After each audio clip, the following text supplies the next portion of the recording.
You're welcome back to the show. The show is Viewpoints, where we discover perspectives and embrace dialogue. I have with me Pelumi Awe and Olaito Babatunde, and we will be diving in deep regarding the happenings in the political arena of Edo State.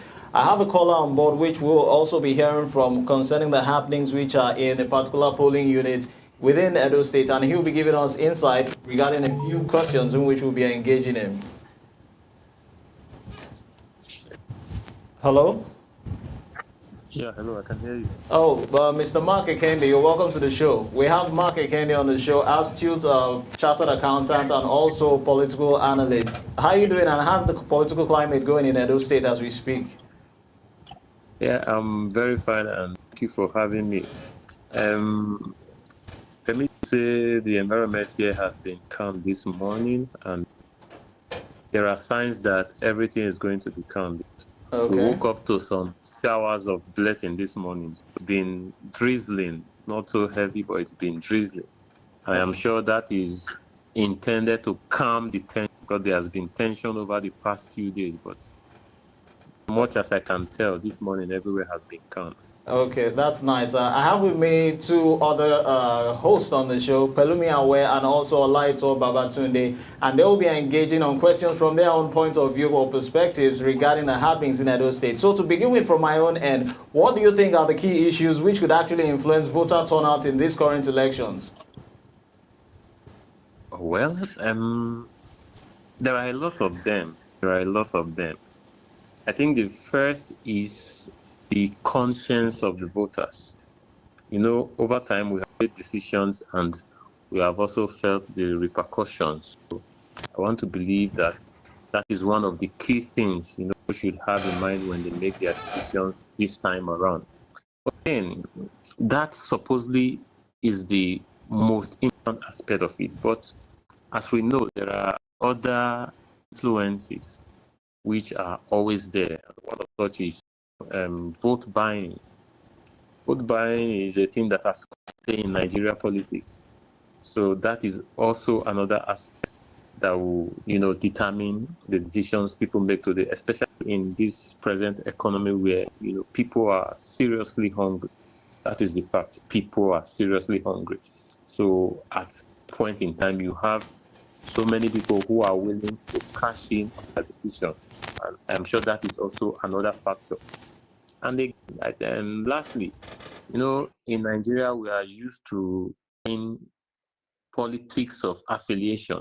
Everyone has, or let me not use the word everyone, but most persons from where I am from, they belong to a political party. There is this strong affiliation, and that tends to, determine their decision, irrespective of who the candidate of such party is, irrespective of what the capacity of such candidate is.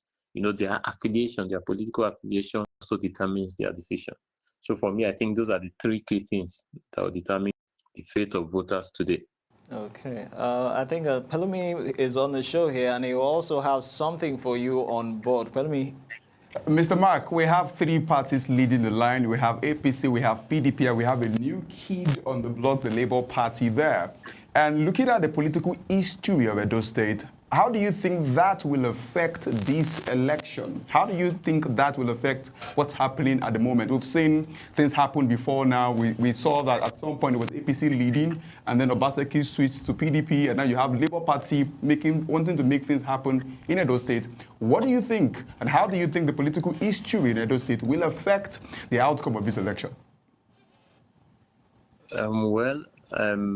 I do not think it will have so much effect on the election. But I think for the very first time in Edo State, we're having a three-horse race. That is not common. That is happening for the very first time. But again, however it turns out, a decision will be made. Someone will come out victorious. Yes, they all have their strongholds, and for as much as I think the Labour Party still stands a little at a disadvantage because to an extent a new party that is just coming up, though they made their mark in the last election. Now they have a senator of their own, and they have a House of Representative member, and also I think a House of Assembly member. So that already shows that they have made a mark. So today we expect something, a tight race compared to what it was. It will be a three-horse race, but I still feel like the Labour Party will come out a distant third.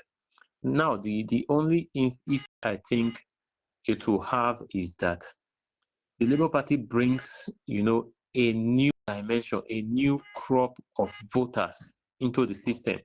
And these are not people that are just born at the moment. These are people that had maybe at one point in time belonged to either the AP or the PDP. Now, which means consequently there will be a short there will be a shortage on the side of either of these parties. But now I can't tell who it will affect the most. But for the much that I know, I think the Labour Party has a stronghold in Edo South, which is within Benin City. So whoever had the stronger hold on Edo South, might see a little reduction on their votes because of the presence of the Labour Party. That's what I think.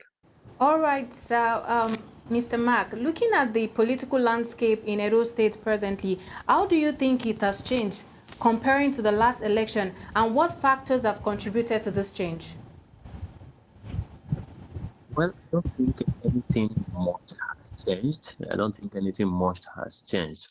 And why I am saying this is because, to a very large extent, the battle is between the two major parties, the two key parties, and the candidates of those parties happens to, come from the same region, the Edo Central region, which means they have equal fighting powers in their own region. Now, where they will need to show their strength are the other region, which is the South South and the Edo South and the Edo North. And now, if you look at the history of elections, that you would realize that these these districts they have been dominated by each of these political parties. The AC dominates the north, while the PDP dominates the south. Now, I believe it depends on whatever they can get from either of these zones that will go a long way to determine who takes the day. As for the central, it will be, a familiar battleground for both of them, and I think the votes will be equally spread from that region. And so you would think that that region has the least amount of votes compared to other regions, which means the battle is not really at that central. The battle resides in both the north and the south. And for Labour Party, the candidate is from the south, and that is where they also have their stronghold. So I think theirs will be, they will get 80% of their votes from the south. That's my opinion. That's my opinion. Okay, Mr. Mark, you seem to be analytically expatiating on the issues regarding the three horsemen now. Now, these three horsemen now, Olumide Apata in the candidacy of the Labour Party, Monday Okpebholo in the candidacy of the APC, and Aswe Godalo of the PDP. Relaying it to the three key issues which you mentioned ab initio from the very beginning. Now, how will these candidates within their political parties in which they represent actually address them? Well, if it is I was sorry, are we talking about the issue of what could, influence decisions? Yes, the issues which would actually influence decision because of their charisma. Now, looking at it, Aswe Godalo and Olumide Apata, just for simplification's sake, actually are from the learned field. And just like my co-host here just mentioned, she made something clear that actually, in my own descriptive analysis, Aswe Godalo is a boardroom guru. Olumide Apata has made his own stride in the case of the NBA. But on the own part, and now we are talking about sophistication in both candidates. Now, on the part of the senator, what will you describe him as in addressing the key issues? Now, the key issues now which they seem to share now in similarity as regards their manifesto are majorly feeding infrastructure, just to mention a few. How will these people technocratically approach these issues? Well, I think all of them, they have made a mark in their respective, endeavors and feats. And so I wouldn't want to, lead down any of them for the other. And come to think of it, governance is not something that depends on a particular person. Sometimes you might not have all it requires, but you can put up a team, a cabinet, that can address issues. I believe their manifestos has been spelled out, and to a very large extent, they can all, if the will is there, they can all strive, to achieve their manifestos. And talking about them as individuals, truly, um, Olumide and Igodalo, they stand tall in the academic and intelligence aspect of it, because they have proven themselves in their careers. And while the other guy Monday also in his own choosing field, because I know he is a businessman and he has made a name for himself. He has run organizations that are successful, and then he's there currently as a senator. So I want to believe that they all have their plans mapped out and they can all succeed. Yes, they can all succeed. Okay. Let's talk about the economic policies that they all have rolled out in regards to winning the heart of the people to ensuring that they get on board. And I'm going to put it to you because I did a bit of research in regards to the policies, what they intend to do. I saw that, I could see that, I could draw a common factor amongst their policies. Now, which of the policies do you think would interest the people enough? So I give you a list. You have security, you have education, you have energy, you have empowering of the women there in Edo State. Which of these policies do you think will entice the people the most? Well, presently, I think it is the issue of security, because in recent times, the nation at large has had so many security challenges, and that does not leave Edo State out of the equation. We have had serious security challenges, and I personally want to opine that for me, that is one area I think the present administration has not done so much. In the aspect of education, I want to believe the Edo Best project has already set, a path which any reasonable government who would not want to be sentimental can walk along with, and they will achieve something. And in other sectors too, they have done quite well. But I think the most disturbing part now is the security, and whoever offers the best solutions to the problem of security might just win the hearts of many. That's my opinion. Right, sir. Let's talk about the social media. We know the social media is the playground for the youth and even the middle age. Now let's look at the role the social media has played in the campaign and this 2024 election. Because I know that of 2023 election, we know that lots of youths were even talking about the person they were going to support on the internet. So it means that the social media, as much as it has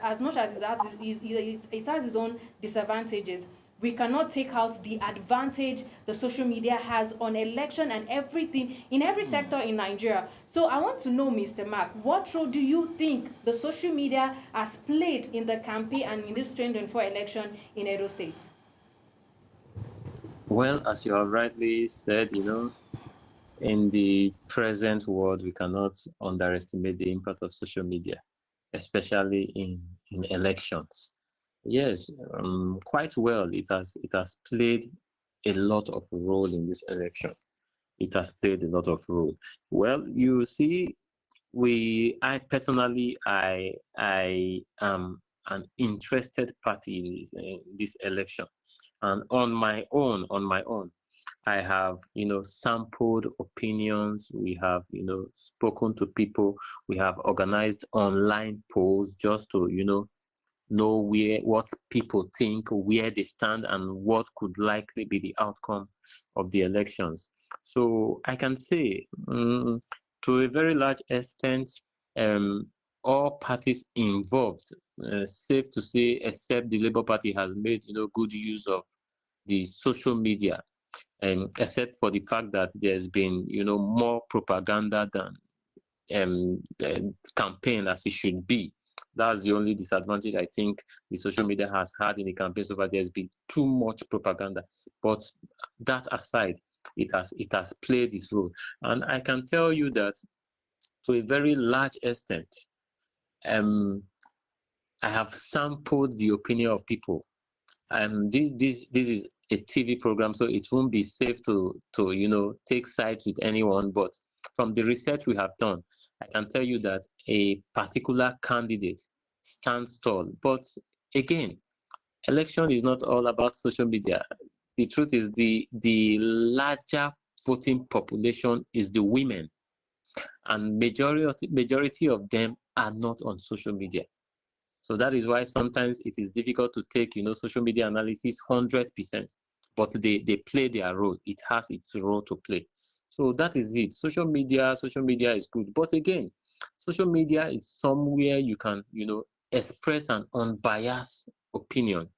That is the beauty of it, because there is no sort of financial inducement. There is nothing influencing your decision. You can make a proper decision of your own. But once you get to the poll units, you begin to see other forms of incentives. Decisions can change. That is why it is difficult to rely 100% on the surveys and the analysis you get from social media. But without doubt, social media has played its role. Okay, Mr. Mark, keying into what you actually said now, the women are actually the bulk of the voters. Now, my co-host here, Lighton, zeroed in on social media, and no doubt about that, the youths are actually the ones who are at the front line regarding the social media when we check the age brackets. Now, regarding women and also the youths now, how do you see the influence of engagement and participation shaping the election results for the parties here in questions, particularly the APC, the PDP, and also the Labour Party? Yes, one thing we have come to understand is that, the youths, they form the heart of the campaigns. Whenever the campaigns are on, it is all about the youths. They handle the activity because they have the energy, they have the strength, they have the time. But when you narrow it down to elections, voting, the ballots, we have come to realize that women are more active. Now, why? This is because they have the time, they have the patience, they dedicate their time for it. Some of the youths are very, very impatient. And as a matter of fact, there is this feeling of unconcern. Unconcern. The campaign period is a period of fun. You tend to have fun with campaigns, and that is what the youths enjoy. But when it comes down to voting, I can tell you for free that it is the women that takes the bulk of them. Now, how will this impact the election? I want to speak based on my environment, from observations we have made from my environment. These women are soft target for politicians. They are soft target for politicians. As at a few days ago, I have seen some political parties who go about sharing Sorry to cut you wrapper. short there. Before you proceed, Mr. Mark, you said they are soft targets. Could you expatiate on that? Is it because they are the weaker sex? Of course, when I mean they are soft target, they are gullible. Okay. They are gullible. They are gullible. That's what I'm saying. For some few days now, I have seen people, distributing wrappers to women, and this is just to win their loyalty. And in some other cases, you see them distributing salt and maybe rice tied in small nylons. And these are things that can win their hearts. These are things that can win their hearts.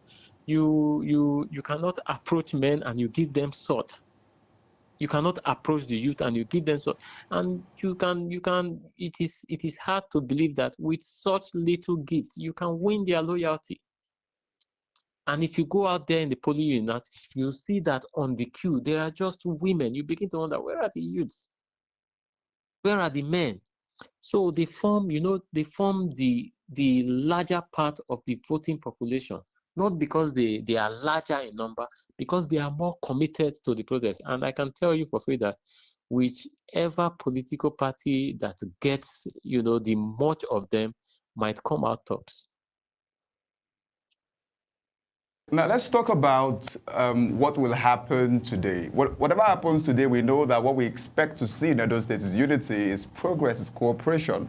And as much as we know that prayer points don't count as votes, likes and shares on social media don't count as votes, how do you think that these political candidates, after this election, because of the influence they have, can ensure that there is unity, there is cooperation? Because when we are done with this, we all want to ensure that Edo State is better than it has always been before. So how do you think the candidate after this election can put their energy together, synergize to ensure that progress and unity is achieved in Edo State? Well, personally, I think every election season comes with its tensions and all of it, but thereafter people will continue to live together. It is natural. It is natural. There are wounds, that will come with the election.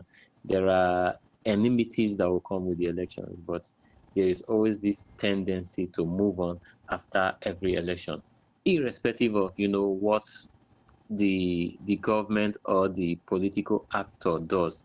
But one aspect I am very particular about is the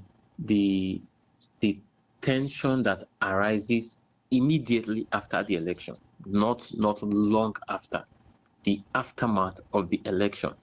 Now, to a very large extent, this does not depend on the political actors. It depends on the umpires, the positions they take, how they conduct themselves in the course of the election. Election for the people involved is a huge investment, and they expect that they be treated fairly. The truth is, even when everyone is treated fairly, someone will eventually win and someone will eventually lose. But if you feel like you have lost sincerely, you won't have any reason, to try to bring about chaos. Now, this question, I believe, depends so much on the INEC.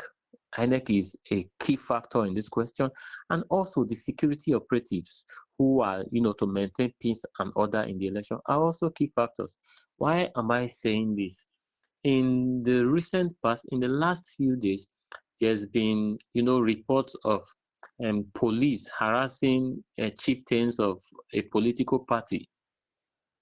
There's been reports of one political party oppressing the other. So to say, I don't want to say too much so it won't look like I'm taking side, but the reports are there on air. Now, these are issues that can bring about crisis, especially when people begin to feel cheated. The governor spoke, he made a statement when he received the Chief of Defense Staff. According to him, he said he now feels some relief because in the past few days, the Nigerian police force have not been doing what they should be do to give them hope that the election will be free and fair.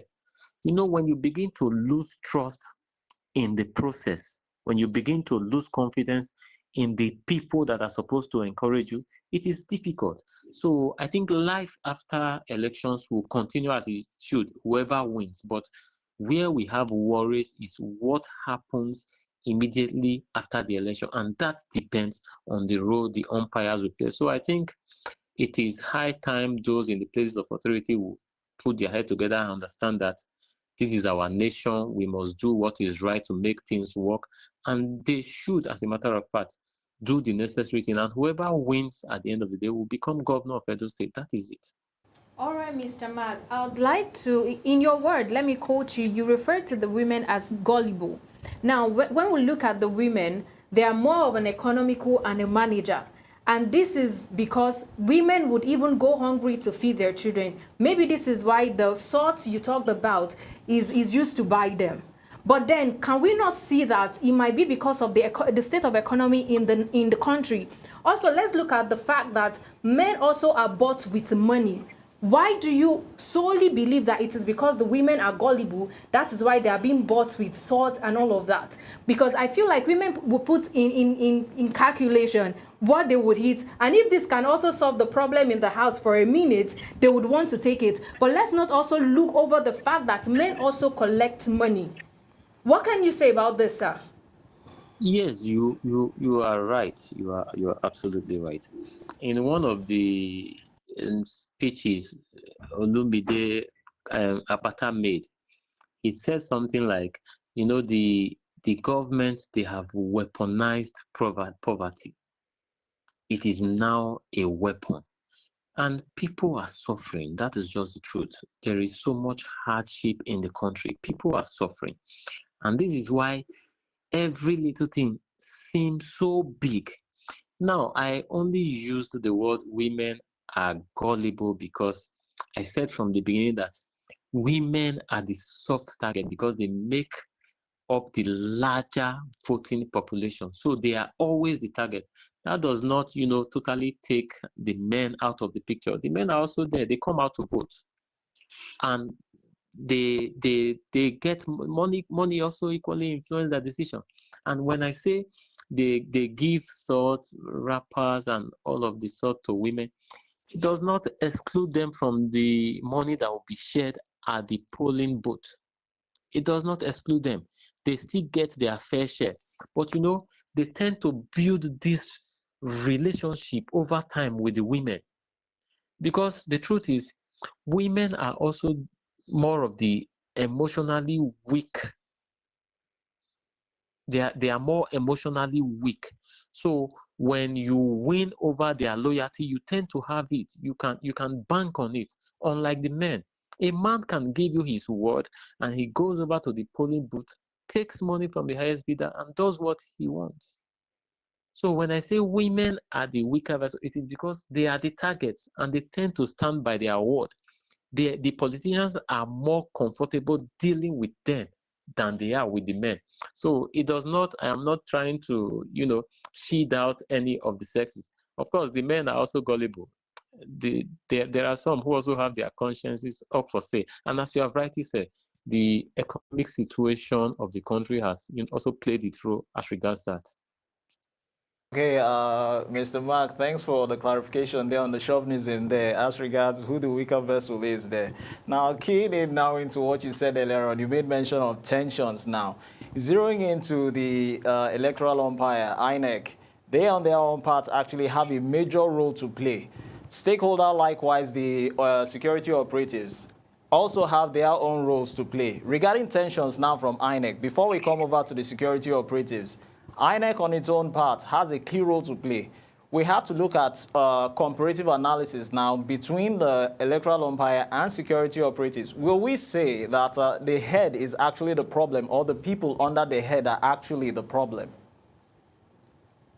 Well, I think, like I've rightly stated, at different points in time, everyone is a problem at different points in time. Now, INEC is the umpire. They stand at the center. The job of the security operative is to ensure that law and order is maintained. That is the job of the security operative. Now, where we can likely have issues with INEC is the processes and procedures. Will they be duly followed? That is where the issue of INEC comes in. If the processes and procedures will be duly followed, if they can guarantee us a one-man, one vote, if when ballots are counted and results declared, it can be uploaded immediately to the but with the beavers, and collations can go on and on, where we will not have to rely on manufactured figures by certain individuals. These are areas where INEC needs to sit up. And these are also areas, that can likely bring about chaos. That is for the umpire. And now for the security operative, just is to maintain peace and order. As a matter of fact, they are like a neutral body in the system. Now, people cannot have trust in your role when you're already being accused of taking sides. Now, permit me to make reference to a situation that happened, I think, about a week or two ago, and it was one of such that led to, the refusal of the Edo State PDP signing the peace accord. Now, the police invaded the house of a sitting local government chairman in Esan Central. They arrested him and whisked him away to Abuja on trumped up charges. Now, the governor himself confirmed that he called the IGP of police and he was like, look at what is happening. Why should this be? And the IGP opened up to him that he ordered for his arrest and extraction to Abuja because he's facing some sort of murder charges. Now, it is disheartening. After the concerns were raised, people were complaining. Now they charged these same people to court on the ground that they were in possession of illegal possession of arms, which is against the claims made by the IG that they were under arrest for a murder case. Now this begins to send a wrong signal. And that is not just the only case. There's been other cases of arrest, and why is it always one-sided? So are you now telling me that the other side, there is a gathering of sense on the other side, no one is breaking the rule? So these are things that begin to make people, lose trust in the process. And this is where the security operatives come in. Now, if they are capable of, arresting one side, how can you trust them to maintain peace and order in the election proper? The truth is, when you talk about rigging, snatching of ballot papers and all of this, these things are things that are difficult to do without a connivance with the security operatives. And that is where the worry is. If this goes on like this and nothing is being done about it, so what is the assurance that the election proper can also go on well without these people compromising? So that is where we have issues with the security operative. But so far, I would say it's been so good from my end, though the elections are yet to fully start because I'm sure maybe the rains here has caused some delay. But let's see how it goes. And by the end of the day, we'll know if truly they stand neutral or if it was as expected. Okay, the rains are gradually giving way, meaning clear skies are beginning to set in, if I may understand you. Okay, this will now bother on logistics on the part of INEC. How has INEC performed logistics-wise in delivering materials to each polling unit or probably the 18 local governments? Well, on that, I think I would score them low, but I also want to believe that the situation with the weather has contributed because I stepped out a few minutes ago to my polling unit, which is a walkable distance from my house, and I noticed that elections has not started. As a matter of fact, the INEC staffs, are yet to position their materials for voting to commence. Because where I vote is like a ward collation center, which means the materials will first arrive there before they are distributed to the units from there. So as at when I got there, I think they were just making plans. I saw the vehicle has already arrived, and I think they are making plans to shift, move materials to other units. And this is already past 10. Maybe by now they will be setting up to start, and that's already a low on their part because by now elections should already be on, and this might extend the election process beyond the normal hours which it should last. And once it gets to maybe evening and it's getting dark, those are porous moments. Anything can happen. So, but I don't want to believe that it is intentional on the part of the umpire. I want to blame it on the weather. Okay, so let's talk about Godfatherism. We know in Nigeria that Godfatherism plays a larger role when it comes to election. Now, the incumbent governor is under the PDP umbrella. The president of the country is under the APC umbrella. And I think during his campaign last year, he talked about returning the PADU back to the APC fold. Now, in this situation, what can you say about the situation that we have on ground where the PDP would probably have influence on the people presently, and also the president of the country would also have influence on the voting and election process that is going on presently in Edo State? What do you think might actually hold on to the PADU or probably pass the PADU at this point in Edo State? What do you think can be the outcome? Let's put you in the position of a sire presently. What do you think will be the outcome of this election?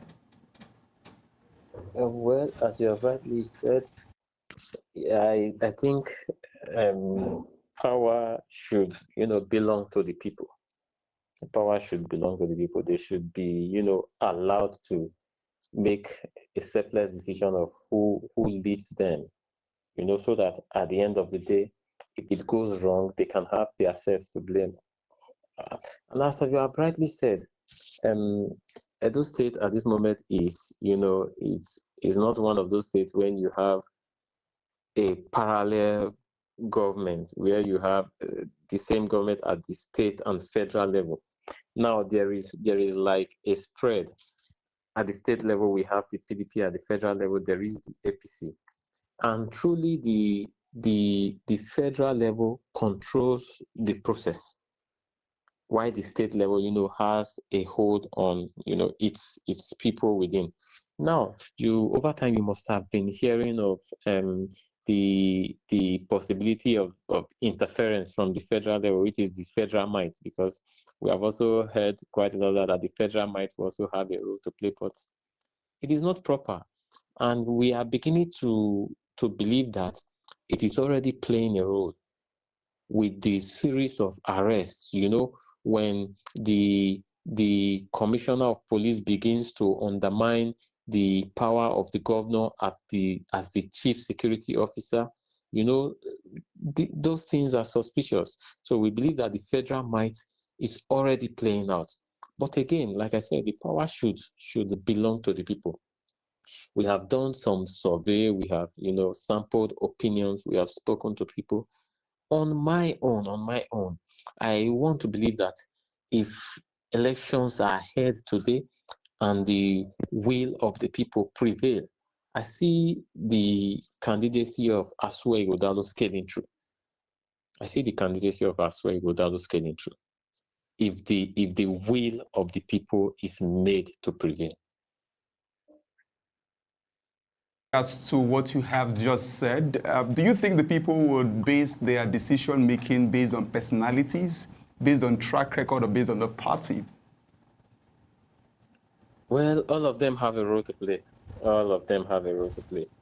Over time, you must have been hearing of series of decamping movements from one political party to the other. Of course, we know that these are normal with elections. Every election season, you see people moving because it is interest that is at play. People go to where they tend to benefit. But I think we have also had a good number of the population who are not totally partisan, who out there they are considering the pedigree of the candidates involved, their level of integrity, their knowledge, their level of intelligence, their exposure. These are all factors. Now, this brings us back to my very first point I raised. I mentioned three things are the things that are key, to determining people's decision in this election. First, I said it was the conscience, and then the financial engagement, and then the party affiliation. Now, this brings us to number one, the conscience. There are still persons, who do not just base their decision on their affiliation to their party or what they get at the polling unit. These are people, who think of how the state can be better, and they hope that the best can come to the state by picking only the best. And these are the population of people you can easily sample their opinion on social media. Now, the problem is, do we have this set of people in larger number? That is one question. Now, the movement from one side to the other can be traced to, the key political figures. Those are the ones that are after their interests. Of course, they still have their population, they have their followers, they have their people. And once they move, there is a movement of, it's not just about them, it's a movement of a group of persons from one place to the other. So these are all factors, that can influence. Let me just be frank with you, to a very large extent, this is going to be the Edo elections that is hardest to predict. It is going to be the Edo election that is most difficult to accurately predict. As at last year, we were aware of this movement, but we could still easily predict that so and so person was going to carry the day, and it came out so. But one thing I always tell people is that this particular Edo election is between two groups of people. Now it is between the people on one side and the politicians on the other side. It is between the people and the politician. If I want to be frank with you, if you roam in the streets of Benin, Edo State generally, you ask questions, you talk to people, sample their opinion, the only people that will tell you that they will vote for the senator are the people that are party faithfuls. It is only the party faithfuls that will tell you that they will vote for the senator. But if you sample the opinion of people who are not, associated with any political party, who are not affiliated, they will tell you they will choose as well. That is because of their individual differences. I don't want to be sounding like someone who is campaigning because the campaigns are over. But for a moment, I'm trying to be real. I'm trying to be realistic because these are statistics we have gathered from movements we have made. And this is the best time we can, express them. Because after now, they will be useless. But that is the truth. But again, like I've said, election is a game of numbers. So whoever will carry the day is whoever has, the numbers on their side between the politicians and the people. There was an image on the screen in regards to Olumide Akpata during his campaign. And if you look at the three parties leading the line, you can already tell that Labour Party seems to be the underdog there. And people like to support underdogs. What do you think? Do you think it stands a chance to emerge as the candidate today at the end of this election? Yes, there are other factors that has, brought Olumide down the pecking order. Those are factors we have not really discussed today, but we had discussed them in previous sessions I had with you. We have discussed them. Now, Edo State has 3 zones, 3 senatorial districts, and it is morally right that power be rotated. We just had a governor from Edo South, and before him we had one from Edo North. So it is morally right that the next governor comes from Edo Central. And this is where the other 2 parties have the advantage over Olumide. Olumide is of the Edo South. And it is not right that the governorship seat should go back to Edo South. And I think that is his biggest disadvantage. So I don't see how he can come through. It will be difficult because people, there is something we call social justice. People have conscience and they reason along these things. So it will be difficult for Olumide to scale through. That's in my opinion. It's going to be difficult for him. Okay, Mr. Mark, that was quite explanatory, particularly on that note concerning the senatorial districts. Now, Typically, when there's a race, there's always a line to cross, which is actually known as the finish line. Now, this three-horse race now between the APC, the PDP, and the Labour Party, you mentioned the underdog now.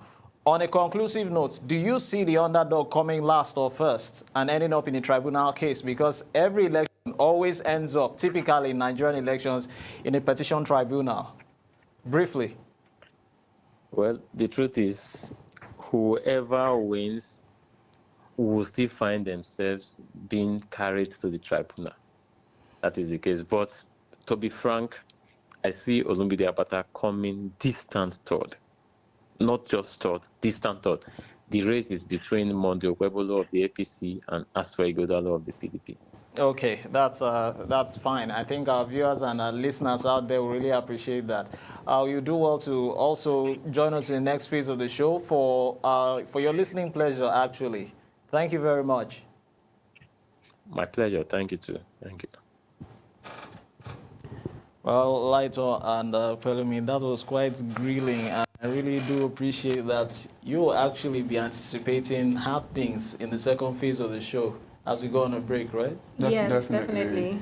The show is Viewpoints, where we discover perspectives and embrace dialogue. I beg your pardon. It is still the Edo elections where the people of Edo State will be deciding who will actually grasp the mantle of the #1 seat in Edo State. Join us in the next phase of the show in a couple of hours. I'm Odiawa Aya. With me on the show, I have with me Pelumi Awe and Olaito Babatunde.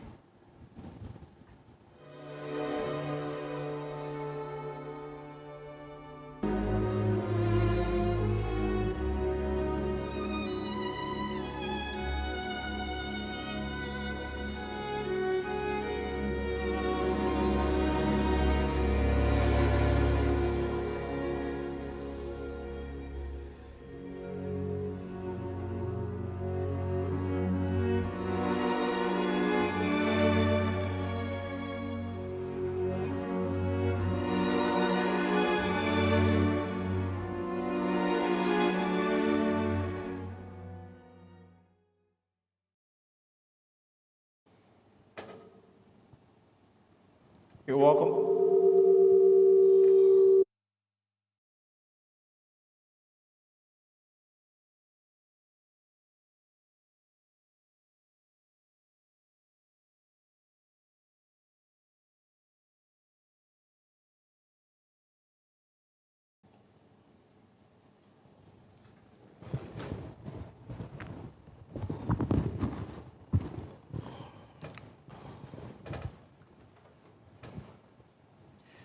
Seventeen political parties filling in candidates in 18 local governments to win the hearts of the Edo people who have actually secured 2.2 million PVCs. The campaign, which has actually ended 2 days ago with the votings commencing today, we'll be hearing the incident reports and happenings concerning what has actually been occurring, because from news sources making the rounds, we've actually been hearing the cases of violence and election buying, and also delay due to the heavy downpour which has been taking place. I have a light on Pelume. I beg your pardon. I have a light on Babatunde and Pelumi Awe, who would actually be engaging with me concerning happenings making the rounds. I want to believe a light on. You have stuff for us. Yes, definitely. I think we should start from the reports we got on our Twitter page about vote buying at Ego local government. Okay. What do you think about this? I think one of the things we're trying to curb, we're trying to stop in Nigeria is vote buying. Looking at the fact that this thing, they're doing it in the afternoon, like it's Broad open there in daylight. broad daylight. Vote buying is going on. What do you guys have to say about this? Actually, from my own point of view, we heard it from the first phase of the show from Mr. Mark. He actually talked about this case of vote buying, and it's a case of, I would like to say, political insecurity. A situation whereby you feel threatened that probably your party might not win. It has the chances of losing and not winning here. So you do by any means necessary or anything or means possible to make sure you secure that winning bid. Pelumi, what do you have to say? Vote buying is a thing that Nigerians are aware of. I remember many years ago when I was still in those states, how that there was a time when people would ask them to come and get 4,000 naira to vote for a candidate for 4 years. And in my Sorry, mathematical to cut you calculation, short. To cut you short. Before you do your calculation, it never meant 1,000 naira per year. But yeah, and then people, you would see old women go around, they come around, they will dance to get the money and just vote for a person that they don't know what is bringing on board. So it's not an Edo thing, it's a Nigerian thing. And we are seeing it replay again and again and again. I think the government has to come in now to make sure that if the government can correct this as soon as possible, it sets an example for 2027 as people project to see that election come that year is a peaceful one, and one that will be from the conscience of the people for real. So it therefore means that we may borrow what was actually said from Olumide Akpata. Poverty has actually been weaponized. We now see foodstuff being customized. The worst part of that is the value of what is being given. Because if I have to sell my vote, come on, it's not 4K, it's not 5,000. Sincerely, at least you have to pay me money that I feel would be enough for me throughout that 4 years. Yes, if at all I'm going to sell my vote. Now, people selling their vote for that amount of money, looking at the situation of things in the country, if they give you 4,000 naira to buy your vote, in the next 2 hours, you're done spending that money. And then you have to survive by yourself for the 4 years that this person is going to stay on that position. And in the actual sense, after buying your vote, I feel like these people also sell their conscience with it, because they feel like I already paid you for what you did to me. So whatever I do, you don't have the right to complain. And that is why I'm always angry when people complain about the situation of things after collecting money.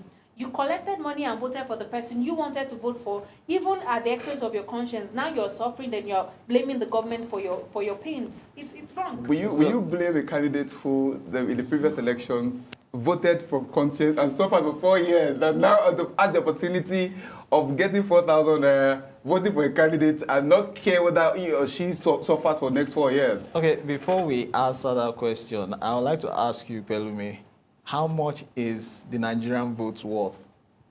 I think it's worth the thoughts, the ideas of the candidate. If you can sell, because we all sell our votes, actually. We sell our vote with people's ideas. If you're not selling your vote, somebody's ideas, somebody's perspective, you then sell it for money. And so if a candidate comes or presents something really nice, I will give you my vote. I say, okay, take my votes, give me your ideas. Make sure that it then happens. But for me, if as a person, as a citizen of Nigeria... Okay, so it never means the manifesto has to be sellable.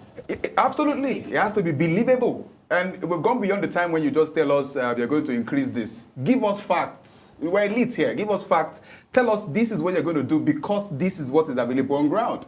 And so if Edo people only want to sell their vote for 4,000 naira, 5,000 naira, you ask him, if this money was not on ground, would you have voted for somebody else? And he says yes. Then there is a lot to talk about, especially what Mr. Olumide Akpata said regards to the fact that poverty has been weaponized. Even in Africa. Generally, in all African countries, these politicians know about this. They try to get the people, keep them poor, starve them of anything, and then give them a little bit. It's just like gaslighting somebody. To gaslight, it means to create an atmosphere that suggests that you are fine when you are not fine. So that in the day when I want to manipulate you, I give you a bit of what I think you need, and then get what I need from you, and then go again. So it's a case whereby the political elite feel comfortable by not emancipating us from mental slavery. 100%. It's a case whereby the key is here, they hide it behind the backs and keep handing you bread because they feel comfortable with that. The day they hand you over the key, it's freedom. Definitely. And once that freedom sets in, you know you're right, you're well enlightened. And that is that enlightenment I think they don't want us to have. So, yeah. But courtesy social media now, with the kind of let's rope in the protest which actually came in, the End Bad Governance protest. Now, a situation whereby the government which has been elected by the people now come in. Now, this votes buying now. Is it a case of whereby people refuse to buy the votes anymore? Courtesy social media. I hope you're following my train of thought here. Now, social media has come on board now to keep our people aware. Votes buying now has been exposed. The science or the gimmicks or the tricks behind votes buying has been exposed. Courtesy social media. The youths on their own part who are easily bought. The women who are easily bought.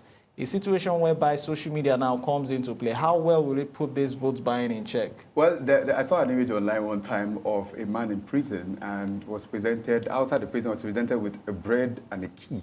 And that man was I think I saw that caricature. It was living in Nigeria, and the man was stated towards bread, where he could actually take the key and set himself free.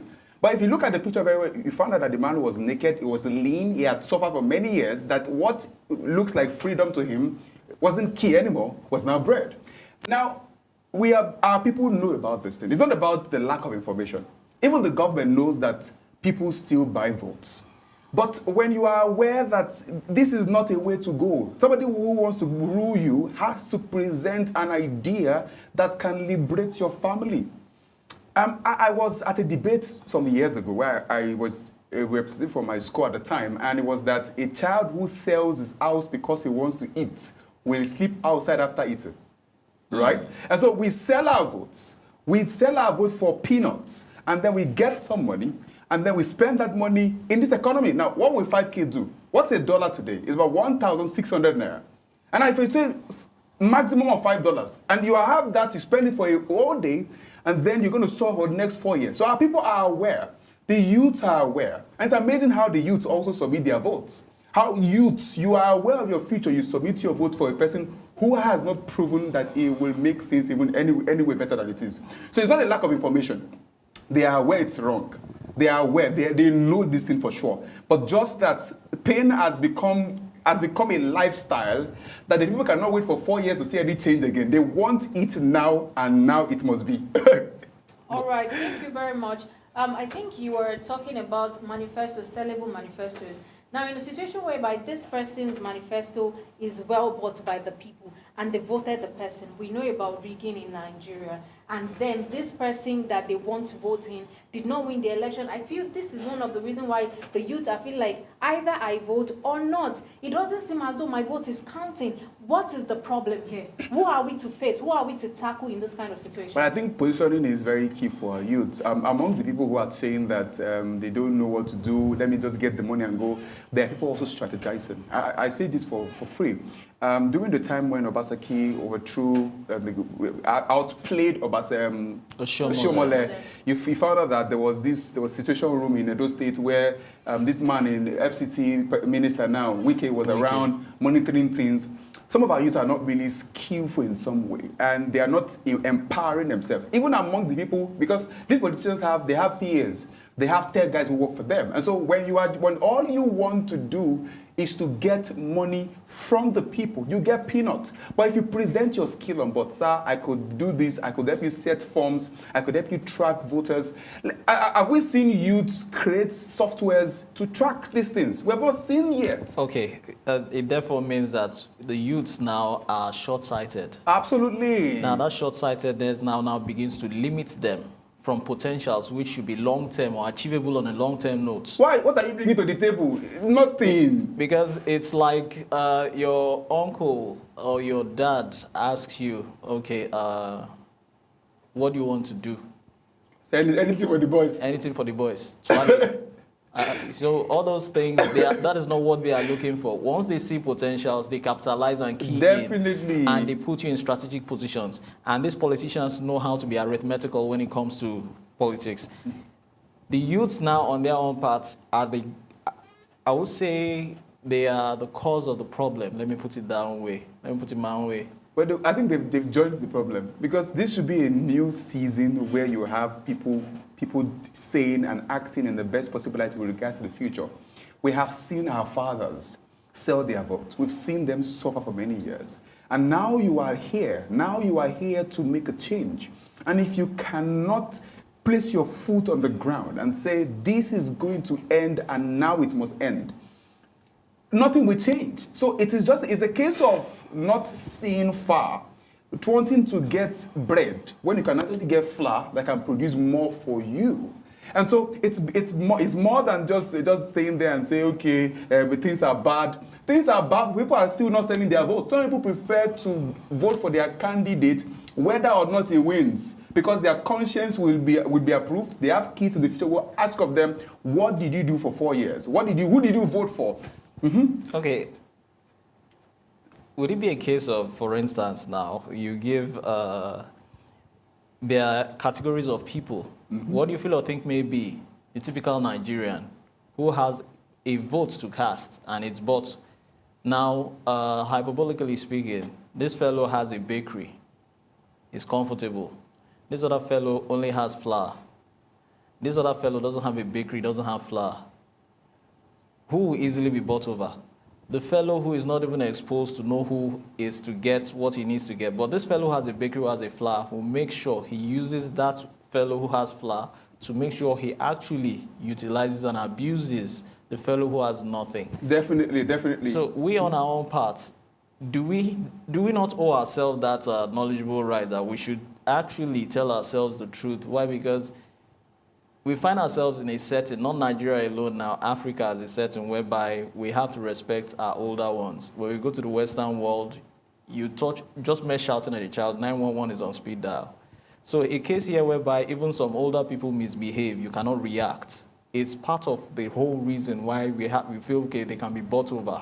If you talk, your trap jaw will be shot. So all those kind of things also come into play. And we cannot even resist, we cannot even talk. Sure. I think this season that we're in is also not the very best of seasons. To be very honest, very sincere here, people are suffering. And it's not a good sign for APC actually, because it's President Tinubu of APC that's there. So people are suffering. The price of a liter of fuel has now been raised. Before we came on the show, I saw that it's been raised to over 800 naira now per liter. Things are costlier than they've always been. Although the inflation figures have shown that twice now for 2 months consecutively it has gone down a bit. But it's not reflective of what's happening in Nigeria. So it's not the very best of season for Nigerians, truth be told.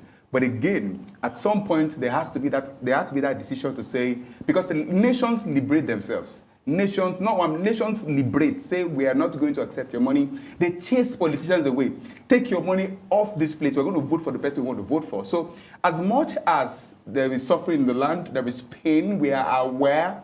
We need to be sure that by the time that guy gets there, and if he does get there, all the money he has given to you to buy your vote, he will get the money back even times 10. Okay, it definitely means you're coming from the monetary aspect Definitely. and the policy aspect. Let's now relate it now to the administration that is actually going to get in. Now, when you talk of APC, you're talking about Tinubu at the national level. When you come to Edo State now, you're talking about Oshiomhole. And when you talk about Labour Party, you're talking about Peter Obi, and of course now at the state level, Akpata. Now at the PDP, within the PDP, we cannot necessarily say this is the front line now, because sometimes we see Baba Musa, we see Atiku as a front liner, but at the state level now we can see Aswe. Now, whose policy now, monetarily speaking now, based on exposure, do you feel will be compliant with a region such as Edo State? Because the markets there in Edo State is actually mostly business inclined. It's not much of the corporate world where you go to the island and you see the skyscrapers and the whole banks and the oil companies, or the FCT likewise. You have businesses which are mostly personally owned. How do you feel or think maybe someone like Akpata, who is a people-centric party person, and then Aswe, of course, an umbrella covering everybody, then APC with its senator, how do you feel their policies will actually change or revamp the Edo economy? Well, you have rightly mentioned about the atmosphere in Edo State with regards to what can work there. So anybody who wants to do a business knows for sure that has to study the environment to know what to invest in the place. And I think that given when I checked their manifestos, because I did go through the manifestos, and I figured that Olumide Akpata might struggle because of the non-relatability of his policies. You need to be able to carry the people along. So Mr. Mark in the morning session was talking about the fact that women are the ones who are front in the line in Edo State, and which is true. So whatever policy you want to do in Edo State most likely has to be one that can get the attention of the women and can get them involved. So what are the ideas, for instance, that can get women involved? For instance, you want to set up skill acquisition programs for them throughout your tenure. That's where you are empowering the women there, empowering them how to bake cakes, how to sew clothes, how to fashion design, all of these things. You are setting that up for the women. And then I think it was Ighodalo's manifesto that I saw that captured women in some way as what he wants to do for women. And other part is you want to also consider a level of improving the tech space industry in Edo State. It's quite really poor, and when you invest in tech, the result is multifaceted. And transformatory. You can change everything. Yeah. So we're saying let's do that. I know Edo State is fronting the line, heartbeat of the people in terms of minimum wage. The government is always taking ahead. It feels like I circulated everything. I know government will be past this pass. I bet. I swear. You know. So but that's not the only way to go. We have figured that every time you empower people with money in Nigeria, it becomes paper. What can 5 naira buy today? So every time you increase the minimum wage, you find out that the government will agree to what you have said and then go back and do a calculation that will render your agreement null and void. So we have seen that happen again and again. But guess what? Skill cannot be taken from the people. When you empower people with skill, we've seen also that we have Mr. Bosu Tijani, who is in charge of the communications at the federal government level, make some moves in Abuja and some other states in the northern part, where he has set up some established some centers for people to learn skills, tech skills, coding and all. I think I saw something around 3 MTT, raising 3 million tech gurus in Nigeria. But that, I believe, should not exempt people from Edo State. So I know Mr. Olubi Dakpata is coming with some novel ideas because he's been in Lagos all his life most likely and has led them at the MBA level. So he knows some guys. We can say that he has some connection in terms of investment. All over the world is known. He attended conferences, so he has connections to bring that on board. And I know we did also mention about the fact that how can the candidates come together, share their swords after the election and say, let's bring our ideas together to make things work. I was coming to that. So concerning the whole, let's not look as if we left the lights out of the show. I think she has another thing for us. All right. Before I go on to the next thing on the incident report, I'd also want to talk about what you said about the strategy of this candidate. Now, looking at the things I read before the show, the wife of the PDP candidate is said to be close to the women. She had built a ground around with them. And also looking at his running mate, which is Oge. Oge is known to be a philanthropist and is a neutral man. So this strategy that Asue has mapped out, I feel is one thing that would also help him and will help the people. He's also an economic advisor to Adams Oshiomhole and the incumbent governor of the state, which means he knows about the economy, he knows about I think he was the economic advisor during the Oshiomhole administration. Yeah, he was the economic until advisor. They fell out with Obaseki. Oh, okay. and he was also the chairman of the Sterling Bank, the former chairman of Sterling Bank. So bringing in someone that knows a lot about the economy, and Oge, who is a welfare person, and also the wife who has a good relationship with the women, if you bring in these people together in his tenure, would bring something good to the people of Edo State. Now, moving on, there's something about carrying of guns at the polling units, which is illegal. Now, Asue also talked about this. You know, we talked about rigging of election, we talked about vote buy-ins and all of that. Now, Asue is also saying that carrying of guns into polling units is illegal and threat to voters. Are we saying that the police, the military people that are there to protect the people, we will say what he's trying to say is that the carrying of gun would chase people away from voting? No, I disagree. Disagree with that because elections in Nigeria, before I begin, we saw what happened to Donald Trump in the U.S. A sniper had to gun him down. It was just by close shave that he barely or merely survived. So whether we like it or not, we should actually create this differential between who should be licensed to carry arms and ammunition and who should not carry arms and ammunition. If you're a civilian, definitely you're not licensed unless maybe you're a private security official or a personal bodyguard. Okay. So at that point in time, you are licensed. But if you're a civilian and you are not licensed, then it becomes an issue. Peradventure, and if you look at it, when it comes to these security operatives, each security operative has the kind of ammunition they carry. If you look at the guns the NDLA carries, it's quite different from that of the police. The police NDLA is quite different from that of the Army or the Navy. Their guns are totally different. So in case there is any mix-up, the discharges from there, they know where to trace it. So you as a civilian, you definitely cannot. I think we have a video there from Aswe Igodalo. Let's hear what he has to say. In Uromi, Ward 8, Unit 3, about an hour ago, one of our supporters was arrested by many mufti carrying guns. Number one, nobody should carry a gun into a polling unit. That's against the law, it's against the regulation. But you just see people behaving indiscriminately and behaving in the way they are behaving, oppressing and trying to intimidate our folks. But it won't happen. We won't be intimidated. We won't be oppressed. People can't just go around those like, how come it's only PDP supporters that have been arrested? Every day, you see APC supporters, doing all of the worst things imaginable, but nobody arrested. Nobody even investigates them. This supporter that was arrested, what was he doing that made them so arrested? He was in the polling unit. He was queuing, waiting to be accredited. He was queuing up waiting to be accredited. So what's your call to the appropriate authority now? That they should create a free and fair level playing field. This is getting too much. All right. Particularly from the police force or people that claim they're policemen. Thank you. I don't want to think they're true police. They may be rogue policemen. And there's some known police officers, particularly in Uromi area, who are trying to settle scores, and it's not necessary. And they're using the police force to try and settle personal scores. And it's not fair. And we've said this before. The chairman of the party said this at the press conference some weeks ago. And we keep saying this. Policemen, if they want to be politicians, they should retire and come and be politicians. But if you're a policeman and you're being a policeman and a politician, it doesn't work. It doesn't work. Thank you very much.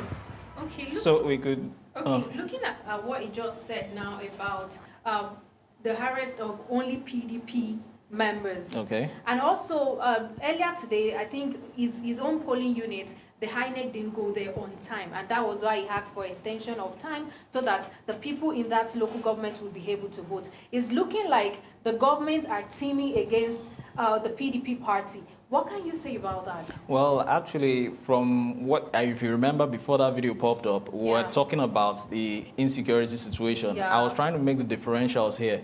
Now, sometimes there are some IEDs, improvised explosive devices, or even guns. Now, these things, I saw a picture earlier on, which was a gun which was modified. Now, you look at it, a PDP member there, you just heard from us, a PDP candidate, that the supposed or alleged person here was on the queue. So it could be that also, judging from what he said, that some people are trying to settle scores. So it must have been politicized. Why? Because they just want to dent the image of the PDP further. And when people begin to hear ugly reports or news, there's a definite change that sentiments will also shift from you and tilt towards the others. So that's the end game now, which probably oppositions or mischief makers intend to achieve, if you look at it politically speaking. Because the situation whereby you go taking arms or ammunition, I remember mentioning before that video popped up about being licensed and not being licensed. Now, even people who are in institutions who are actually meant to maintain the peace have also been bought over. We're talking about vote buying earlier, and vote buying doesn't necessarily stick to the votes in question to be bought. People's conscience can also be bought. Why? Because they have to come over to their own party and they win. It's all part of rigging. Politics is all about interest. By all means necessary. Some people say it's dirty, but it could be clean. But it should be a level playing ground whereby people can actually come free and fairly and also discharge their votes. All right, thank you very much. What can you say about this, Palumi? Well, I think that when you have a case like this, you always have the opposition say that something they are being treated unfairly. It's something we should always expect to hear. But in this case where he's coming out to say this is happening, I think the government has to come on board because during the time when you had President Jonathan there and you had APC trying to get the presidential seat, they also raised this concern and they were like, if we don't win, we're going to do stuff in this country. So it's a thing that President Bola Ahmed Tinubu has to set an example because Ondo election is coming soon, and so we need to make things right here. Why was it that the equipment got late to his own polling unit and then got to others earlier than it should be? Because that would already create a bit of tension. And INEC need to up their game really, because if in my head, I believe that there are priority areas when it has to do with election delivering materials. For instance, the centers where these candidates are from, you must ensure that you create a system that ensures that the materials get to their centers at the same time, so that it can be on a level playing ground. Because when it gets to my center later, 1 hour later than it got to this guy's, before it got to this guy's center, or later after it got to his center, then I begin to feel as though I have been walked out. They're trying to pull me down. So I think the government has to come on board now and make things right. And again, I think the police force also has to be called to order When you have policemen are supposed to be apolitical, yeah. Yep. So they need to. You don't have to belong to any party or support any. But when you now have, I also want to speak about the act of carrying arms. I think as well that when you have the military forces at polling units standing with arms, sometimes it's psychology. It can threaten the people. We don't mean that there will be violence at some polling units, but it doesn't mean that you now stand with gun close to the ballot box and you're looking at the person angrily. The person begins to feel afraid that anything can happen here. So I think our policemen also have to be fair in their dealings, have to be empathetic in the way they communicate their ideas, let the people know that they are there to protect them and make sure that their votes count by the end of the day.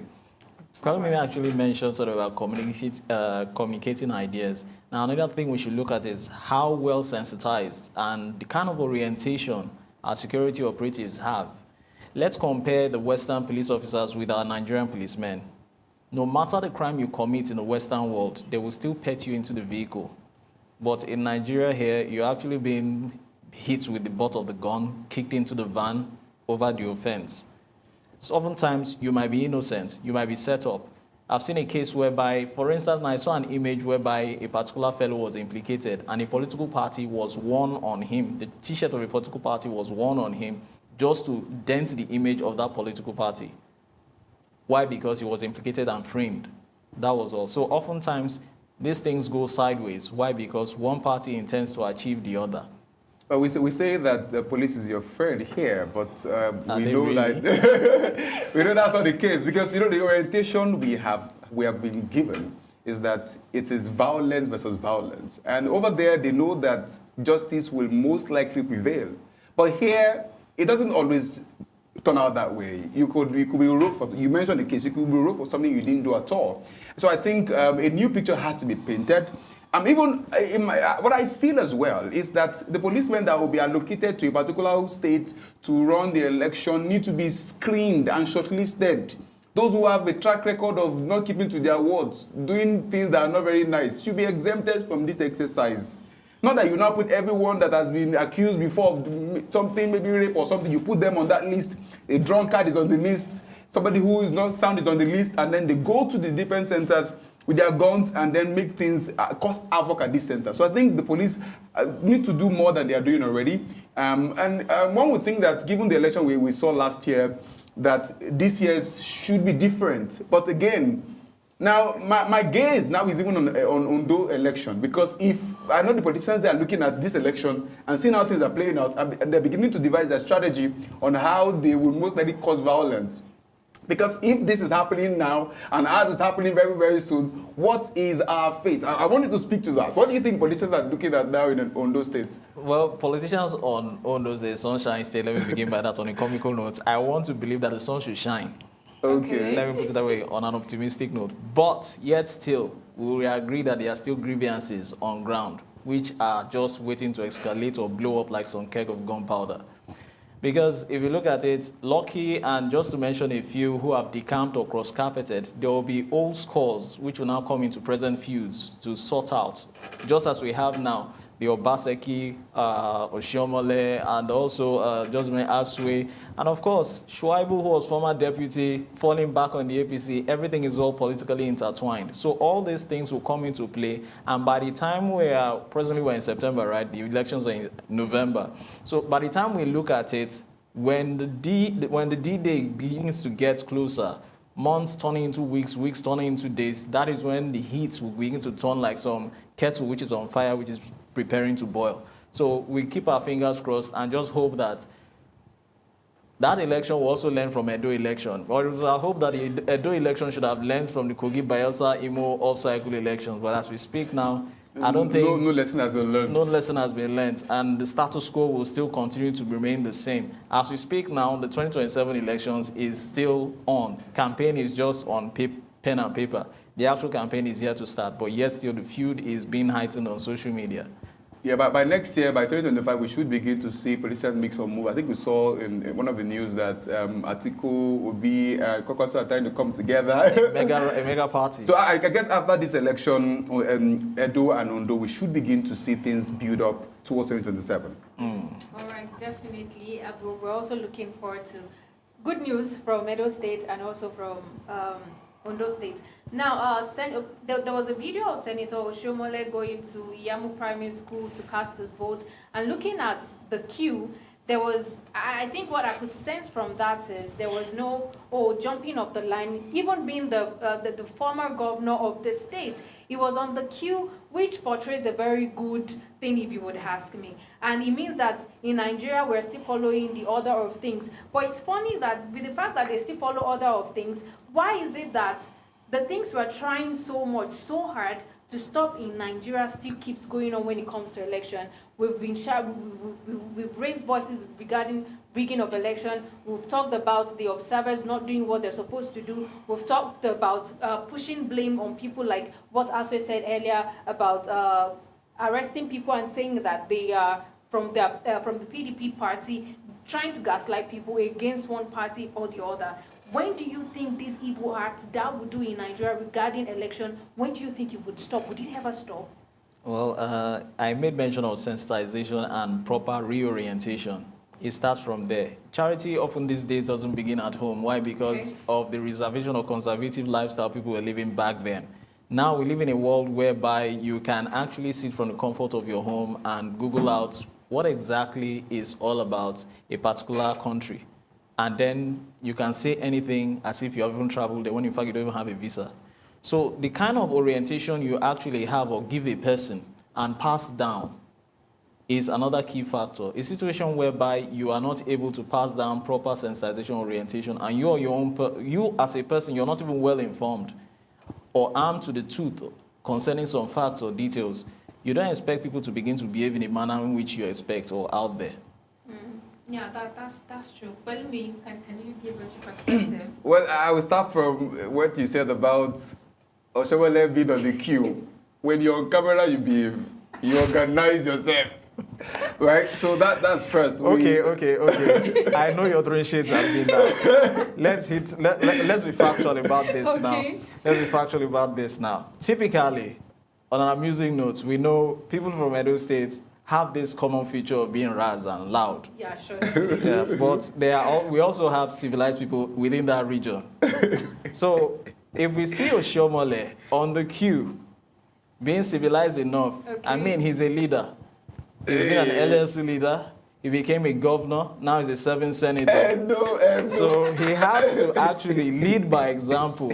Okay. So at least some form of decorum should be there if you follow me. Sure. And for someone to be number 3 man in the country, of course the number 1 man is Tinubu, followed by Shetima. So peradventure these people are out of the way. Constitution gives provision that he should actually set it. That's if he was Senate president. Of course, he's not Senate president. But if he had the opportunity to find, no problem. Okay. Well, I also want to connect. Does that answer your question? I think you have tried. You're from Edo State. Well, it's okay. Well, I think just to also buttress on what you have said about orienting the people as to how things should go. Even as much as this has been going on for many years, people have not learned the lesson of decorum except there is force. That's why every time in Africa, you find out that every time there is a bit of a shake, the government will need to engage the military to come and set things in order. Because one of their responsibilities as the military personnel is to ensure that there is law and order within and outside, within the borders of a particular country.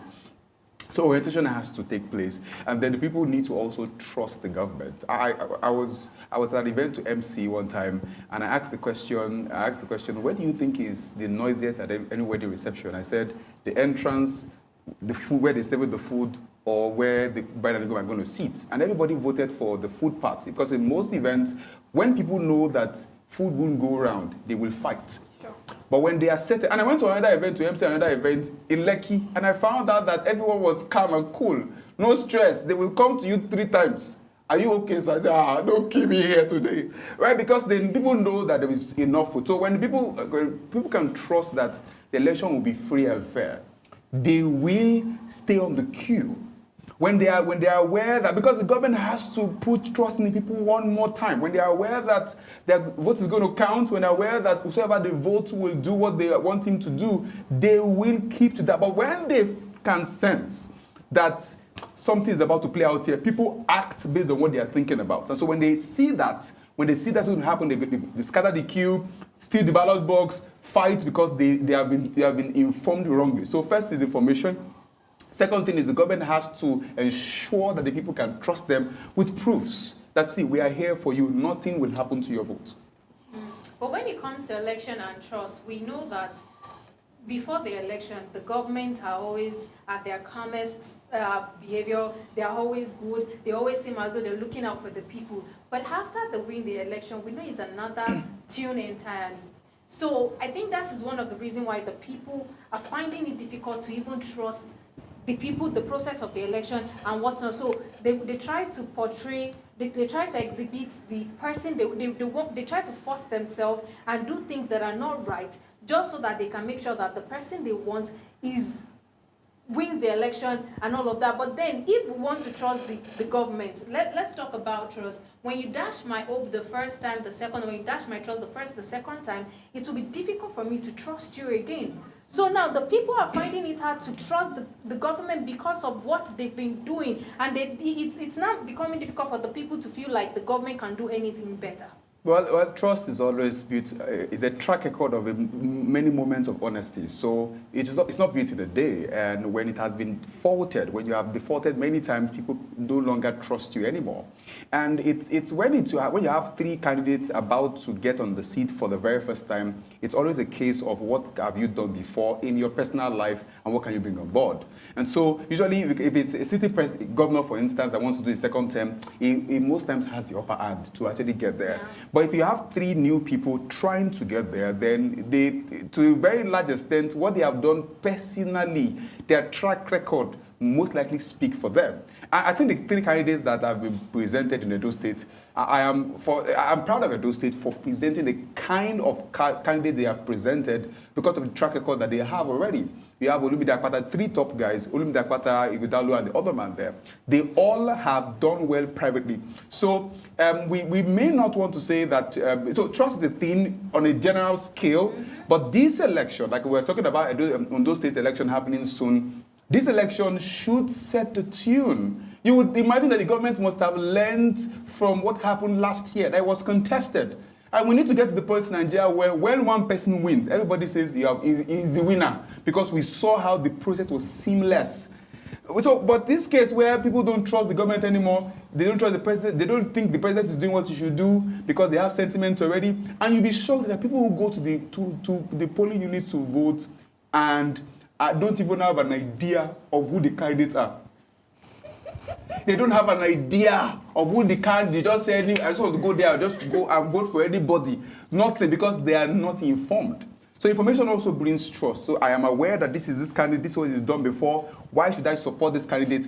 When we get to the point when people don't even think about party again, but they think about people, the personality of the persons we have skilled in Nigeria. It's not even in Nigeria, in Africa. When you get to the point where if I know that you are a responsible person, but you're coming from maybe PDP has a bad track record, and I know you as a good person, most likely I will vote for you. But the case here is, even if you are good, and you have a party that has a track record of not keeping to their words, by there, you have lost. Okay, looking at the achievements, you talked about achievements, you talked about track record. Looking at this candidate, the three top candidates, we have Olumide Akpata, we have Asue, and we also have Senator Monday. Now, Olumide Akpata also stated that to him, he's only contending with the PDP candidates.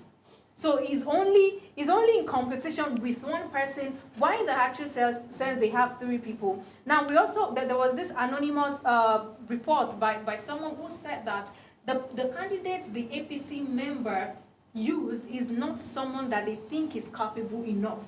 And I think Mr. Mark also said it earlier that the reason why the APC member will vote for him is because of the loyalty. Now, looking at the situation of things and looking at the promise the president made during the campaign last year that is going to return the PADU back to the APC fold, do you think that the people's opinion of this election can have influence on this election that we're talking about? Because we know about the influence of Godfatherism in Nigeria, talking about we have Governor Godwin, and we also have the president. Now, there's a contention between the two of them, low-key. Maybe they're not being pronounced about it, but then the promise of the governor, of the president, do you think it might actually take place, it might actually manifest now during this election? Well, the promise of the president, Yes, if we may say, was renewed hope. okay, So let's hope Monday Okwebolo on his own part to renew the hope of the people. the people in Edo State. Now, you mentioned so many things which I'll have to, elaborate and take care of one by one. There are 17 candidates from 17 parties as we speak now in Edo State. But a situation whereby the one candidate will actually say that he's only contesting with one candidate, that is not a statement a good sportsman should make, because election is actually a political race. So you should also respect fellow contestants. The Electoral Act also states that, because that is just an intellectual insult. People with minimal intelligence won't actually understand all that. Because you're trying to say, okay, because of your sophistication, you're relegating someone who is not meeting up with your own sophistication aside. Now, when you belittle that kind of person, the fellow might not understand, but other people get the message. So no political party is irrelevant, no candidate is irrelevant. Everyone has a right to compete and contend in such elections.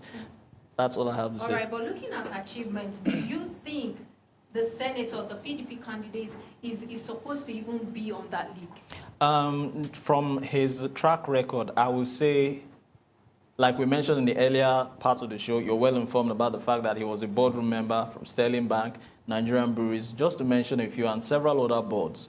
Now, someone with such expertise coming on board should be able to, he has dealt with different people with different characters or different various walks of life. So he should be able to blend with people on a larger scale. Secondly, he has also been in government, but behind the scenes, in the Oshomole administration, also on the Obaseki administration. So these are two warring factions who are not on terms. He is not actually coming on board to actually serve, whether it's Obaseki or Oshomole. He's actually coming to serve the Edo people. And I think from his campaign, his manifesto, which I want to believe he should live up to, he's approaching it from a technocratic point of view. Because others have always approached it from this Godfatherism perspective. Godfatherism, you go following what your father says. But Edo State has a history of throwing away Godfatherism into the trash can. We could see it with Igbenedion and Tony Aneni. We could see it with Igbenedion quietly just left the scene. We could see with Oshomole, who refused to answer even the Aneni on his own part. Now we could see with Obaseki, history repeating itself again with Oshomole. So it's our hope that it doesn't turn out or repeat itself again between Obaseki and also Aswe Igodalo, but I don't see that happening. All right, tell me, what can you say? Well, Godfatherism is something that Nigeria is used to at every level, and it's not a thing that it's not a bad thing to have godfathers. It's just that when they begin to influence decisions you make within a particular place and wants to stampede you to take their decisions and bring their ideas on board, they begin to have issues. We saw that again with Fashola and Tinubu. We saw that as well when he wanted to stamp his feet to ensure that something stand in Lagos, and Fashola had to say no about that.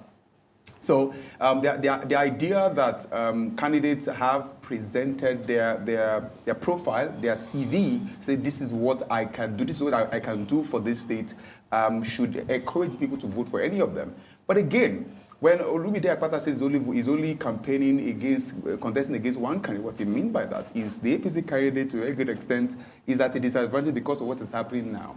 It could have happened in a better time. Imagine the God president said, okay, everybody, minimum with 200,000 naira. Even me, I will go and vote. I won't be here on the set. But the idea is, it's not a good time for APC to actually present the candidate. So that's why he's saying that, looking at the way things are, the only person I think I'm at loggerhead with is the PDP candidate. Because the PDP candidate, like you rightly mentioned, his profile is robust. It's encouraging. You want to believe him. In fact, it looks like Obaseki. He said it looks like him, and then he must have shared ideas with him. But Obaseki, because Obaseki, who has told the path, he also fought with his godfather and knows what can happen when you begin to try to influence somebody who has sense. It may not want to ply on that path of influencing him. So I think it's a good thing that all candidates are presenting their CV to the people, say, this is what I've done before. That's CV. CV is what I've done before. and their manifesto is what they're going to do for you. So there's CV, there's manifesto, and they've all spoken about it. But Mr. Mark spoke about the fact that given his calculation and estimation in Edo State, he believes that Asuwa Ighodalo seems to have the upper hand because of what he has done, the connection to the people. And I think, given what we have discussed this day, I think I'm beginning to yield a little to that part, but, you know, yeah, cool. Okay, so we have a video from the second unit at Edo State. Paul, please, can you, over to you.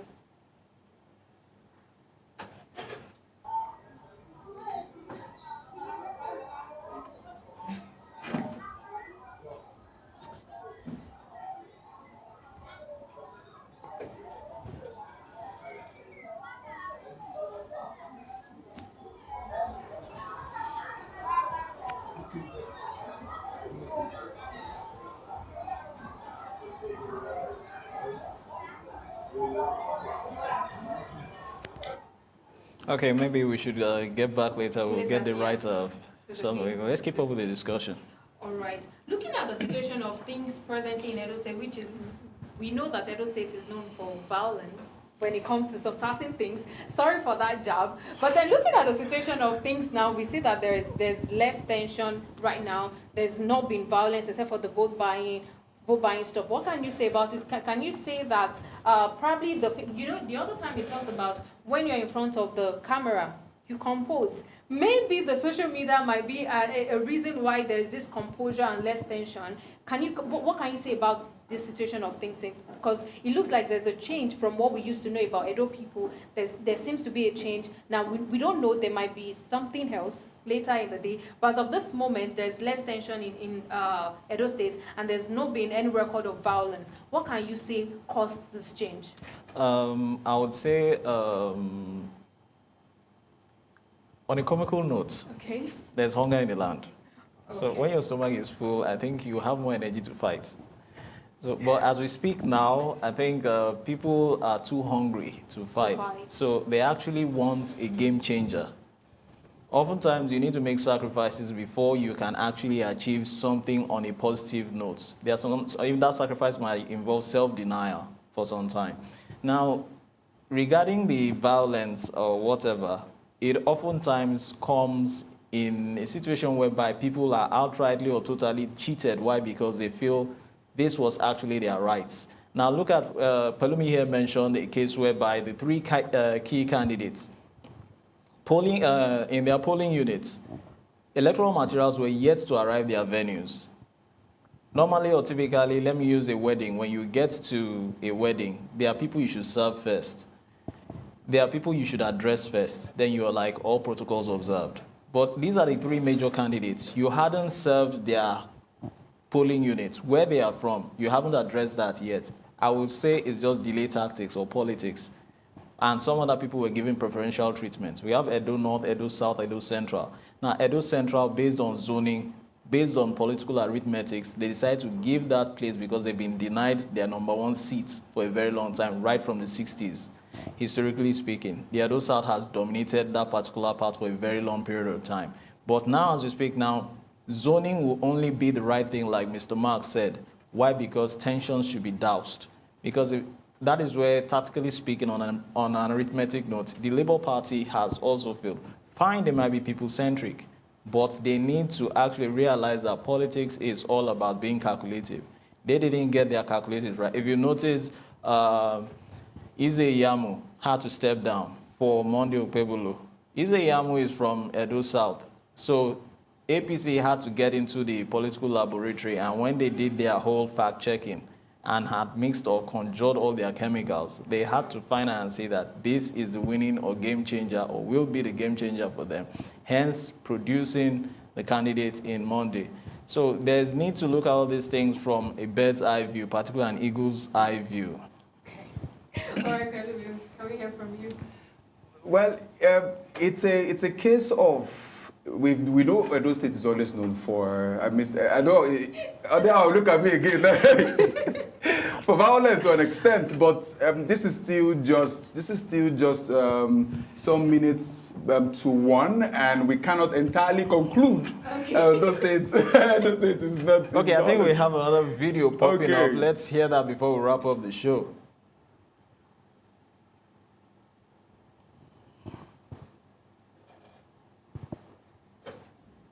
We have images where the candidate of the Labour Party, Olumide Akpata, seems to be ready.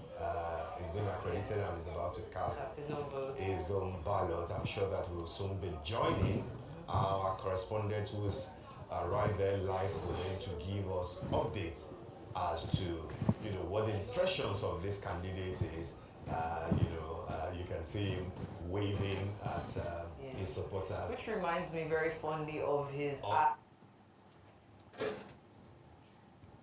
Looking at the situation of things, it also seems as though Olumide Akpata is just casting his vote as at 12 p.m. also a minute before, a few minutes back.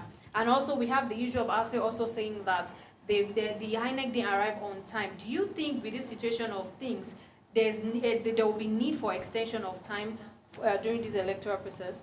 If you remember in the first phase of the live session which we had, I mentioned the case of failing to prepare. Yeah. If you fail to prepare, you've already prepared to fail. Now, on the part of INEC now, as the electoral umpire, this is where you on your own part, you need to make sure you dot your I's and cross your T's. And what I mean by dotting your I's and crossing your T's now, one of them, logistics, if you remember when I mentioned or talked about it. Now, logistics now on its own part, whether rain or shine, you should actually know how you get all those things done. You can't see an army man and there's war against your, territorial integrity. You say because there's rain, he won't go and defend. No, he will go and defend the country. So you as a member, you have no excuse. You as the electoral umpire, you have no excuse. Rain or shine, you should have prepared. Whether rain fell, we heard it from Mr. Mark earlier on that there was some drizzles. Fine, there was some drizzles. You should have made sure that there was provisions for waterproof. So make sure that, okay, these materials don't get soaked or they don't get wet. Peradventure, there are PVCs, which are gadgets, all right. Water doesn't make them malfunction. All those kind of things. We're yet to hear complaints of the PVCs yet, as we head in 2023. But the elections are yet to be over. Materials are just arriving. So let's be optimistic. Okay. Now, Olumide on his own part, fine, probably rain must have fell there, but INEC doesn't have an excuse whether rain fell or not. All right, what can you say? Well, the youth energy, looking at the video, the youth energy that greeted his arrival was a lot. And you could tell that the youth seemed to be behind him.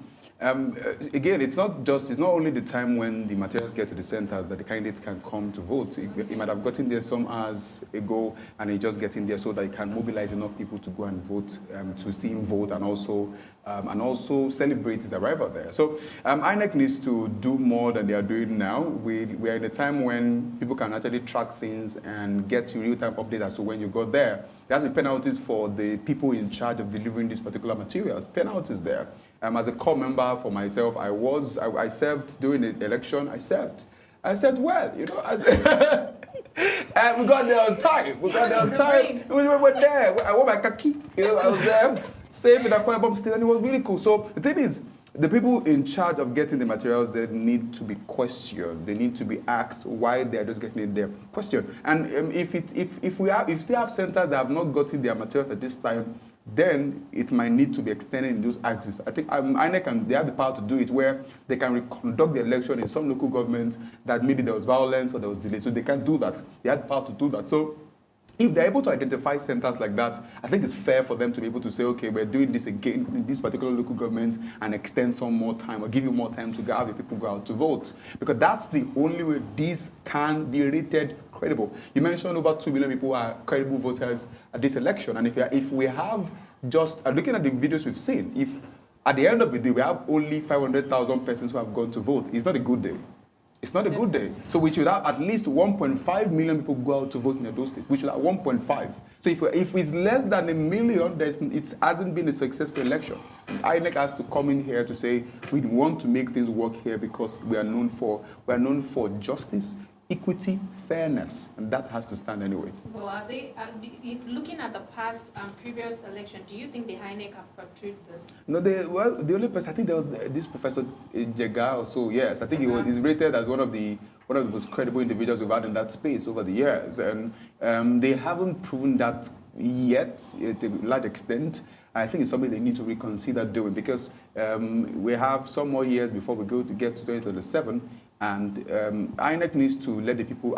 For me, I think that the elections we're having in these moments should be test runs. Should test some of the ideas. Let's test this here, so that by the time we get to 2027, we're able to finalize our days. 2027 is some years away, but we can begin to plan for that here, trying out things from now on. All right, thank you very much. I think we should call it a wrap for the next phase, right? Well, we're looking forward to more updates from Edo State From in regards Edo to State, what yeah. will happen. If you're also there watching us from wherever you are in Edo State, do well to comment. Let us know what's happening in your axis. We want to get you on board. Let's know what's happening there. Has it been fair and fair so far? Who is leading in your polling unit? Let's know. Yeah. Well, we've heard it all from Pelumi Awe and Olaito Babatunde, and the show is Viewpoints, where we discover perspectives and embrace dialogue. This has been the second live session of the show. We do indulge your indulgence and crave your indulgence, rather, I beg your pardon, that you join us in the third phase of the show as we engage Honorable Agedo and Honorable Kelly of the APC and the Labour Party, respectively. Join us shortly.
you.